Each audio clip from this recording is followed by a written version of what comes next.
Kembali lagi di News Malam pemirsa, kali ini informasi dari Sumatera Utara. Dua pemuda di Nias, Sumatera Utara tewas dalam kecelakaan lalu lintas, sementara di Serdang, Bedagai, Sumatera Utara seorang pelajar tewas akibat tertabrak truk.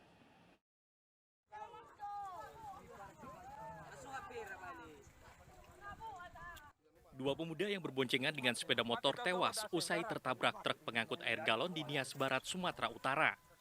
Sepeda motor dan truk ini saling bertabrakan dari arah berlawanan. Kedua korban yang menaiki sepeda motor langsung dilarikan ke rumah sakit, namun sayang nyawa keduanya tidak tertolong karena terluka parah di bagian wajah. Sementara itu, sopir dan kernet truk masih dalam pemeriksaan polisi.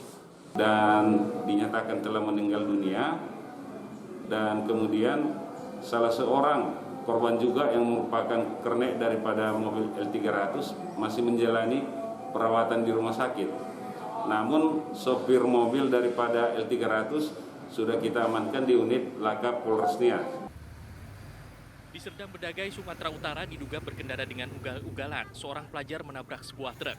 Akibatnya pelajar ini tewas di lokasi setelah sepeda motor yang dikendarainya masuk ke kolong truk dan terbakar.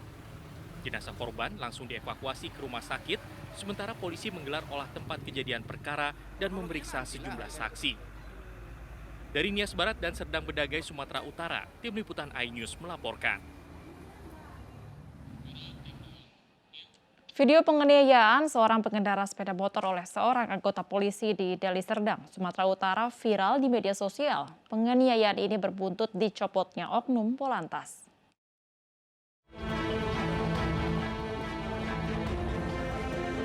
Kapolresta Deli Serdang Kombes Pol Yemi Mandagi memberikan sanksi tegas kepada anggotanya berupa pencopotan jabatan terhadap oknum polisi lalu lintas Aibda Gonsalves akibat adanya rekaman video pemukulan terhadap seorang pengendara sepeda motor di pinggir jalan di Kabupaten Deli Serdang, Sumatera Utara yang terjadi Rabu lalu.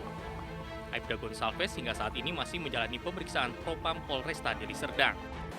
Berkaitan dengan personil, kita atas nama Aibda Gonsalves, Lumban Toruan, sudah kita lakukan penindakan terhadap yang bersangkutan dengan kita nonaktifkan dari satuan lalu lintas, kemudian kita pindahkan ke Bintara Sipropam dalam rangka pemeriksaan.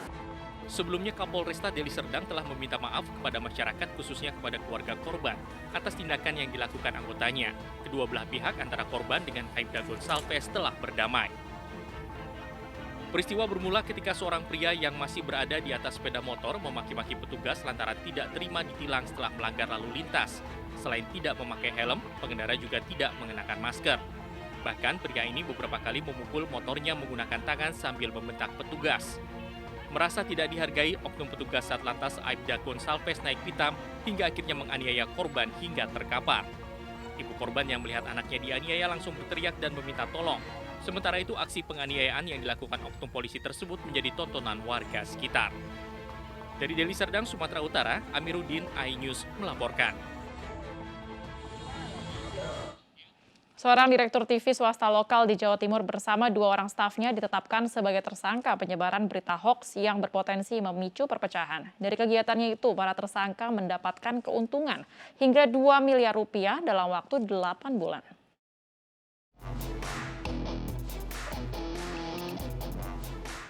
AZ, seorang direktur TV lokal swasta di Jawa Timur, ditetapkan sebagai tersangka dalam kasus penyebaran berita hoaks melalui akun YouTube Aktual TV. Akun YouTube Aktual TV diketahui tidak terdaftar di Dewan Pers. AZ berperan sebagai pemilik ide, menyortir hasil editing yang akan diupload ke YouTube. Selain AZ, polisi juga menetapkan M selaku pengelola channel dan mengedit konten, dan AF selaku pengisi suara konten sebagai tersangka.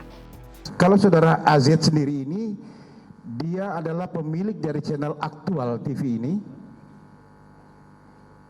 Dia yang membuat ide untuk membuat konten, juga yang mengarahkan dan menyortir hasil editing konten yang akan diupload di akun YouTube Aktual TV. Melalui akun YouTube Aktual TV, para tersangka menyebarkan berita hoaks yang kontennya memicu perpecahan. Selain di YouTube, mereka juga menyebarluaskan melalui media sosial lainnya seperti WhatsApp, Telegram, Facebook, dan Instagram. Tujuan para tersangka tak lain hanya untuk mendapatkan materi dari konten-konten mereka. Dari 8 bulan operasi, mereka bisa mendapatkan hingga 2 miliar rupiah. Aktual TV ini terdiri dari 765 konten.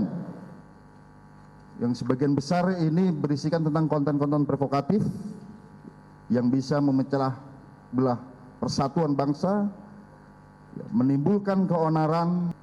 Mereka ternyata mengupload konten-konten provokatif ini dengan tujuan materi. Dalam kurun waktu 8 bulan, mereka mendapatkan AdSense YouTube itu kurang lebih 1,8 sampai 2 miliar. Saat ini berkas perkara penyidikan ketiga tersangka sudah lengkap dan akan segera dilimpahkan ke kejaksaan. Mengantisipasi penyebaran berita hoaks dan berpotensi memicu perpecahan, polisi akan terus melakukan operasi cyber. Dari Jakarta, Tim Liputan iNews melaporkan. Pemirsa, kebakaran melanda sekolah dasar negeri di Pekanbaru Riau. Informasi akan kami hadirkan untuk Anda. Tetaplah di iNews Malam.